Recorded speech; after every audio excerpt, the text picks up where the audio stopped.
right, hi folks, Mr. V here. I'm going to talk to you today about the political spectrum. So basically what I'm going to be doing is going through the reasoning for why you did the I side with quiz the other day. Now, for those of you that have already done the I side with quiz and were able to get through the whole thing and look at your results, you notice that there were percentages associated with certain political parties, whether they be Democrats, Republicans, or other third parties, that basically told you whether or not you were more apt to be part of the Peace and Freedom Party, the Communist Party, the Libertarian Party, or the Democrats and Republicans. And many students really struggle, as well as most Americans, struggle as to what that really truly means. So what I'm going to try and do is explain to you today what the political spectrum is and where some of these political parties fit in. All right? So the political spectrum refers to the idea that there is, and I got to preface this by saying this is way more complex than what I'm going to do today, okay? Way more complex. So the political spectrum is the idea that there are two poles, all right? There are two poles, and on either side of the pole is a political ideology or at least a way of viewing political ideas, policies, you name it, okay? And in order to get the glare down, I'm going to see if I can just turn off the lights. Maybe you can see this a little bit better. Probably not. I'm going to do the best I can with this. Okay, so the political ideology here is that there are two poles, all right? Two sides of this line here. On the left of center here, this would be considered liberal. Now you may have heard this terminology before. A liberal. A liberal is somebody that believes that there must be change, that we have to change society, politics, economics, whatever. Change, and in this case, and I'm oversimplifying, it's change towards equality. Now, change towards equality can mean a number of different things. It can be nice things. It can be the idea that races are equal, that genders are equal, that everybody has an equal treatment under the law. These are certainly things that we have been striving towards in society. Sometimes that is a very good thing. Other times it can be a little bit more complex. It can be a little bit tougher. And in this case, the farther you go out on the pole, the more you try and change towards equality with force. Okay, so the idea is as you move out from the middle or the moderate position, the farther you move out, the more force is necessary to achieve the equality that the liberal is going for. All right? The same thing holds true when you go out to the right. The right of center is considered conservative. Conservative, and this is again an oversimplification, but for our purposes here, just a simplified understanding will suffice. A conservative is looking to maintain what is known as the status quo, okay, or what is happening right now, so trying to keep things the same, or they are seeking to obtain what is known as nostalgia. Now, nostalgia is the idea that we are looking back on society as it was and saying that's the way it should be, okay? And again, it's varying levels of degrees of nostalgia. Some people are saying, well, things were a little bit better back a few years back when it comes to the economy or whoever was president or whatever else. In this case, we're talking about levels of nostalgia that can be dangerous, okay? Just the same way that you go this direction and you're trying to achieve equality, but you have to enforce things. This one is trying to kind of take things back the way they used to be, again, through force, trying to get back to a previous policy or a previous treatment of people, previous economic situation, whatever. Now, of course, in its most benign or calming way, when you're talking about nostalgia, excuse me, most of the time you're talking about situations where you're looking back on something with fond memories. You look back on an old relationship and you think about, oh man, I really miss that person. Or you look back on the way your family used to interact and you say, oh man, those were simpler times. Your parents may do this, your grandparents certainly may do this. It's human nature to look back on something and say, man, things used to be great, all right? But nostalgia is one of those things where you're looking on it with rose-colored glasses. You are not looking at the bad parts, you're looking at just the good. The best way I can maybe relay that to you in your situation, since you're still very young, is maybe you had a relationship with someone back in middle school or early on in high school where you were silly enough to decide we should have a song. You know, the two of us, in our relationship, we should have a song, okay? A special song that we dance to, or, you know, special song for whatever purpose. And that song, you know, is kind of symbolic of your relationship. Then you break up. Years go by, you hear the song as you're driving down the street on the radio, and for a split second you think, "Aw," and you think very fondly of that person. That's nostalgia. Because immediately after is the, you know, like, it's not as good. Like, that was a bad relationship. I don't know why I'm looking on it fondly. You just have that kind of mentality of like, things were great, but then you really think about it and it wasn't. Same thing holds true for historical political reality. All right? To look back on the 1950s, you might be looking back on Leave It to Beaver or I Love Lucy or some of the television shows back then that, oh, what a simpler time it was, what a nice society it was.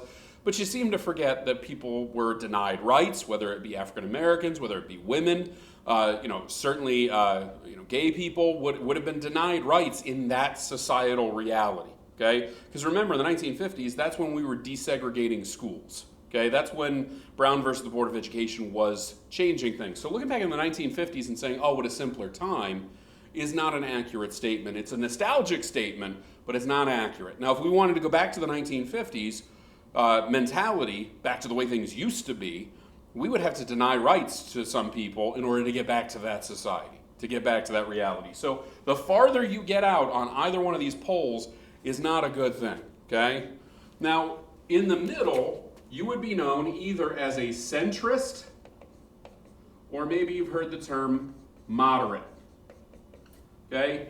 So that is someone that holds some political viewpoints, but maybe not large-scale ones. For those of you that took the quiz on I Side With, and your biggest political party, the one you agreed with the most, was only like, a 58% agreeance rate, you're probably a centrist. You're probably somebody that holds some political viewpoints that are strong, but others that are not quite as strong. Like, you may sit there and say, I know exactly what I believe on abortion, but when you're asked about things like capital punishment or on economic theory, you might think to yourself, you know what, that's not really something I care about all that much, or I think I'm on this side, but I'm not 100%.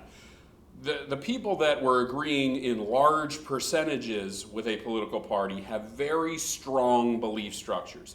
But as we're going to notice, that is not something that is going to be overwhelmingly important or detrimental here to our purposes. Now, if we go out on these polls here, if I go to the right towards the conservative, just right of center, a little bit right of center, would be what we call a Republican. Okay? Now, a Republican, currently, you'd be looking at our current president, Donald Trump, but he's not really a true Republican in the sense of the word, because Republican Party values aren't necessarily just Trump. Okay? It's a bigger platform, as it were, and we're going to learn about platforms as we go through the years.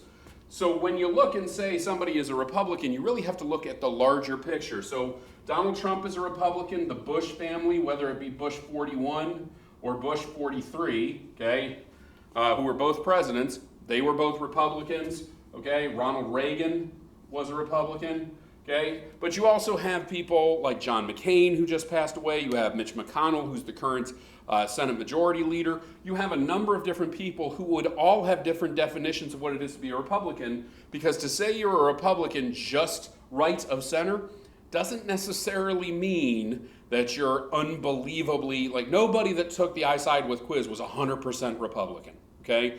The same thing holds true that nobody was 100% Democrat, because just a little left of center, if I go left of center, okay, that's where the Democrats live, okay? And the Democrats, the ones that you would identify with, that would be Obama, that would be both Bill and Hillary Clinton, okay? And then if we're going to talk about some other people, Nancy Pelosi, who's the current Speaker of the House, you could certainly look at people that had run for the presidency, like John Kerry, like I said, Hillary Clinton before. Okay, people that are pretty high-level Democrats, and of course you get other names into it as well, like Cory Booker, Kamala Harris, and of course Joe Biden. Okay, so we'll include that since he is now the official nominee of the Democrats, Joe Biden. Okay, again, just a little left or right of center. That's all they are. Now, it's when you go out farther on the extremities, that's when it becomes problematic, if you will. Okay, so if I go farther out to the right, if I go to the right of Republican, and this is a huge jump, by the way, to go to a huge jump, because remember I said nobody that took the I Side With quiz was 100% Republican, nobody was 100% Democrat. You're not 100% one way of line of thinking. To be so would be what is considered an extremist by American policies, but an extremist by other countries' policies, you're talking about going out on the limb here to where fascism is. Fascism is the idea that the country comes first and everything else is second. That you give all of your heart, soul, and resources towards the betterment of our country. Okay? And that, if you remember from your world studies, would be where the Nazi Party was. Okay? Now, some people always say, well, they were socialists. They're the National Socialists. You'll hear this on social media every now and then.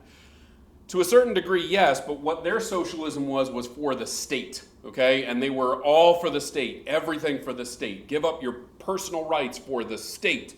Okay? You fight for the fatherland. You fight for Hitler, whatever the case may be. So going even farther out here on this poll really goes towards this idea that you turn your things over to a centralized government, okay? And as I said before, no matter which pole you start moving towards, you get more and more control, more and more denial of rights, more and more iron-fisted policies by a government control. So as you're going out to the extremes, they literally are extreme. The most extreme form of conservative is what is known as reactionary. And the best example is the Tsar of Russia. Okay, if you remember from your world studies, back in 1918, during the 1917, 1918, during the tail end of World War I, the Tsar of Russia, a man by the name of Tsar Nicholas II, was overthrown because he was taking too much power, too much authority, and not providing enough for the people. The people rebelled against him because he was demanding that they fight and die in a war, but he wasn't providing the necessary tools and support with which to win the war. So they rebelled against him. But again, the Tsar, very similar to the absolute ruler kings of England, if you will, kings of France, if you remember back to Henry VIII and Louis XIV of France, or in modern day, you're looking at the absolute rulers of, let's say, someplace like Saudi Arabia, where to go against their policies, to question them in any way, would mean jail or death. Okay? And again, we're talking the farther out you get, and you can't get farther than the reactionaries. The reactionaries definitely want you to do everything that they say, and if you do anything contrary to that or you question that, you could be jailed, you could be killed. All right? Now, it gets equally as ridiculous as you move out to the left. Okay? To the left of the Democrats, and again, it's a big leap, okay, is something known as socialists. Okay? A socialist government would be someplace like Cuba under Fidel Castro in your world history. Okay, now in American politics, we sometimes hear people say Bernie Sanders. Well, Bernie Sanders is a socialist. Bernie Sanders considers himself to be an independent. He does say, yes, he supports socialist policies, but he's not a true socialist. A socialist believes that the government controls the economy, that the government does indeed control the methods and the products and everything else that the economy produces, that the state kind of does that. So if you remember, I was talking about how the state over here under the Nazis, that they controlled things. Well, they were controlling, kind of the social and political and economic realities of Germany. Well, so too does Cuba. It's just in a different fashion and in a different belief structure. This one is everything for the state. This one is everything collected by the state and then redistributed. Okay? So this idea that the state's going to take care of you is over here, okay? And again, it's trending towards equality. Sounds like a good thing, but it can get ridiculous. It can go to the extremes. It can be the idea that there is no such thing as a rich person, and there's no such thing as a poor person, which on paper sounds fine, but equality isn't really something that we all collectively agree with in the large, big-scale picture.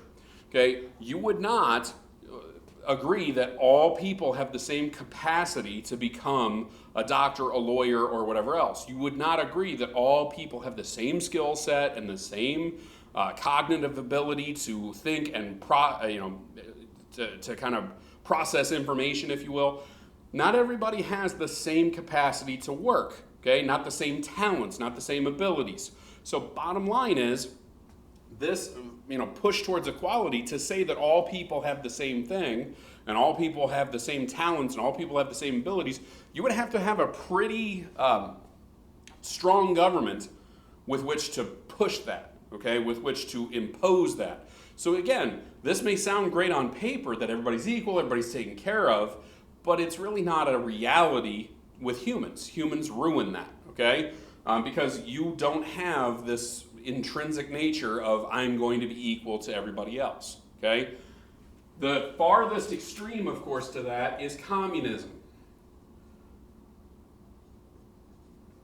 Now, communism, again, would have been under the USSR or the Soviet Union. It would be communist China. You could say it's North Korea. We have plenty of examples of that as well, where they've tried this, and every time it's failed in some degree. But again, how do we get to that point? How do you get Stalin in the Soviet Union? How do you get the current regime in China for the past few years? How do you get Kim Jong-un in North Korea? You get a power base where these guys are trying to economically redistribute everything, but they're doing it through force. So the same thing that the czars are doing over here, or the absolute rulers of, and kings and queens and stuff, the same thing that they're doing over here to redistribute and to pull everything into the state, these guys are pulling everything into the state and then redistributing as they see fit. So both sides have an overwhelming amount of power over the people. This is why most Americans, okay, and again, we're talking about polls here. If you ask most Americans, and as you just saw on your I Side With quiz, most Americans live right here. You like the middle ground. Americans like the middle. They like, compromising. Our whole system of government is based upon that, okay? It's compromise. It's that we all collectively come together, we discuss, and we process a solution, okay? How many times have we heard over the past few years the Democrats and Republicans have to come together? They have to come together to decide how to help with relief to the COVID-19 crisis, how to help out the economy when the economy starts to falter. How do we solve issues socially, whether it be gay rights, whether it be a Black Lives Matter movement, whatever the case may be, the government has to come together and discuss this and come up with policies and procedures with which to solve these issues. So, what does that mean? That means when you took your I Side With quiz, some of you may have had a situation where it came back and said you agree with the Democratic Party 72%, but then you looked through it and you realized that you still agreed with the Republicans 48% of the time, okay? It may seem like it's this huge difference. It's really not, okay? And you can still have, I mentioned John McCain before. John McCain would identify with this group of guys over here in the Republican Party. He was a registered Republican from Arizona. He ran for president back in 2008 against Obama. He was a senator for years and years and years, and he was a Republican. But there were a ton of times that he switched and agreed with the Democrats. Most notably is when the Republican Party tried to get rid of the Affordable Care Act, which is sometimes referred to as Obamacare. When there was a vote on that in the Senate, John McCain was the vote that sided with the Democrats to keep that law in place. All right, so he still had Democratic tendencies every now and then, where he'd cross the aisle, as it were, and vote with the Democrats. There are also Democrats that do that as well. There are Democrats right now. There's Joe Manchin, if we're just talking about the Senate, Joe Manchin of West Virginia. There is Doug Jones, I think his name is, of Alabama. They're two registered Democrats who tend to vote for the Republicans. They tend to vote with the Republicans on many items. So again, there are going to be people that cross over to the other side and vote, even though it's not part of the political party, if you will. Most Americans are like that too, and they value the idea that there are some people within our representative democracy that will vote with the other side on policies that they think are better for the American people and not for their specific political party, all right? But again, this is why America tends to work here, and it may seem slow at times, it may seem like it's ineffectual, but the idea is that we are trying to find common ground, all right? So mark my words, when we're talking about policies here, and I'm not trying to get political here, but I am trying to explain something, I reference Black Lives Matter. Okay, and the Black Lives Matter is a social movement, it's a political movement, it's something that of course has been in the news, okay, and then of course you have other people, I'm sure on your social media feeds and everything, that have been promoting the thin blue line or blue lives as it were. They're talking about back the blue, going with the police department.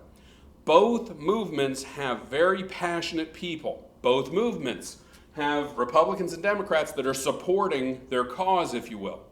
If there's ever going to be any sort of movement on the subject of police brutality, police tactics, any of that, if there's going to be any movement, these groups are going to have to get together and they're going to have to discuss, is defund the police the way to go? Is it keeping the status quo and hoping for societal change? They're going to have to get together and discuss to come up with any major political policy change. Okay? In order to do that, you have to have some common ground, you have to have some discussion, and quite honestly, if that discussion doesn't happen, then you're not going to see that issue get resolved. Okay? And this is why it's so important to understand how the polls, the more rigid you get, the more polar you get on being liberal or conservative, the less movement you get on policy, because again, if you're based in the middle, the more polarizing you become, the less apt you are to see political change within our system, at least how we have it constructed.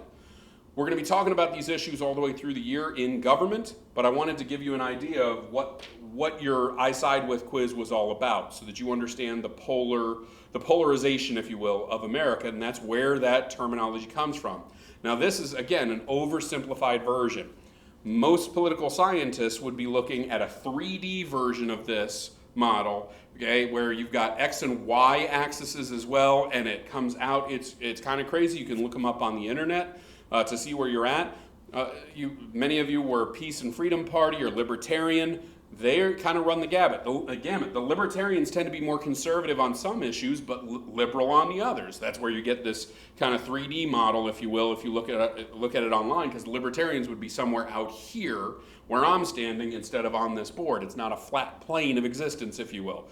Libertarians, for example, tend to want social issues. They don't really care all that much. If you're gay, get married. If you want a gun, go ahead and have it.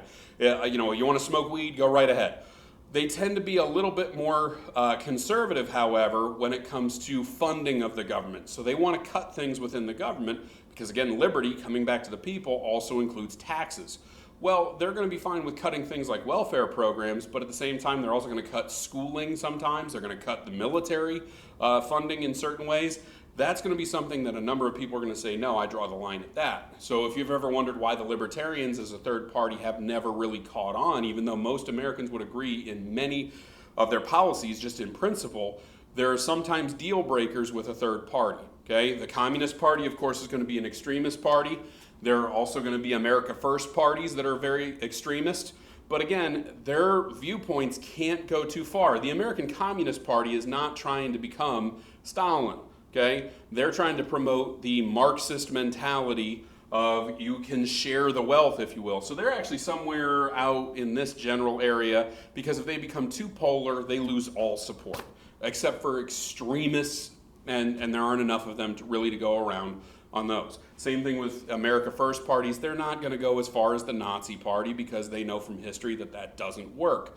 Okay? Especially in a place like the United States of America where, again, the vast majority of Americans are right here. And referencing the American government as it stands right now, As you noticed over the summer, and just a few weeks ago, Trump got renominated as the Republican for this year's election. Joe Biden secured the Democratic nomination. Now in that election, Joe Biden already has the Democratic vote. Trump already has the Republican vote. This is the vote that they're fighting over, the independent vote, the people that could sway one way or the other, okay? What are collectively termed as undecided voters, people that could go either way. That's who they're going after. So all these ads, all these speeches, everything that they're putting out there, it's not for the people that are already decided. And many people that you know on social media platforms have already decided which side they're going to be on. They're not enticing those people. Those people they've already made up their mind. They already know what they're doing. If they got a yard sign out front and they've already posted stuff on their social media, that's not the intended audience. The intended audience, it's just like, you're sitting in a drive-through going through McDonald's or something. They're not going to entice you with more offers in the drive-through. You're already there. You're already going to buy the product. Okay, they're trying to entice people that are driving by. That's why they've got all the signage up. So, maybe I should turn in real quick. Same thing holds true with marketing a candidate as well. Okay, so marketing Donald Trump, they're all over YouTube trying to get YouTube votes. They're trying to get people to vote, for their candidate based around things that they think an undecided voter would go after. So you'll notice that Trump's current tactic right now is to put out there that, hey, these riots, these protests, these things that are a little out there to most Americans, again, in the center, who are looking for just kind of calm, and you'll hear the term law and order. We'll talk about that throughout the year. That's going to appeal to some people who are in the middle who just would like things to be calmed down. Again, going back, from the nostalgia piece, going back to the way the things used to be. We didn't have these problems just a few years ago. We'd like to get back to that. Well, Trump is trying to sell that if you want to get back to that, you got to go with me. The same thing holds true with Biden. He's trying to promote the idea of, if you want a different style of governmental response, if you want the government to be in your corner as the little guy. You've heard him talk about middle-class jobs. You've heard him talk about the poor, elevating people. Again, it's equality. You're going to hear them talk about how the rich keep getting richer, and that's, of course, a Bernie Sanders thing as well. Joe Biden's going to be playing that up because he thinks that that's one way of getting people in the middle here. With rising unemployment rates and the economy doing not as well as it used to, he's hoping to appeal to voters that way, that, hey, if you want the economy to change, I'm the best person suited to do that. Again, they're using the political mentality and the political realities at the time to try and get you to vote for them. Democrats and Republicans, again, very centrist in their mentalities for the most part, not very extremist, because the extremists don't really get anywhere, all right? This is the basic synopsis of the political spectrum. This is why we had you do the I side with response. We wanted to see kind of where you were mentally when it came to that. Now, also on I side with, you can log on and take a political candidate quiz to see if you agree with Trump, Biden, or any of the other candidates as well. Their political ideologies have already been registered on that website. And so you can kind of go through if you're kind of confused as to, hey, who would I vote for if I were voting? Because Mr. Ficker and I, as the government teachers, our main purpose here with government is to make you a good citizen, a well-informed citizen about your government and about how the governmental structures work, how the Constitution works. That's our year-long goal, if you will. But another goal of it is to make you a voter. And we don't care where you are on this political spectrum. That is irrelevant, okay? Your purpose as an American is to participate within the system, is to become an informed voter so that you can go to the polls and vote your conscience, vote what you think is right. But again, in order to do that, you need to understand how the system works. You need to understand the political realities. That's what we're going to try and do this year in government class. If you have any questions, you can hop on to office hours. Ficker's already been having his. I will have some this week, so kind of keep an eye out for office hours being offered. Roughly for me, it'll be around noon all week. And then, of course, at any time you can reach out through email if you have any questions about the class, if you have any questions about this, or any of the assignments that we post this week. Hope you're all doing well. Hope you all had a great Labor Day weekend, and we will talk to you soon. Thanks.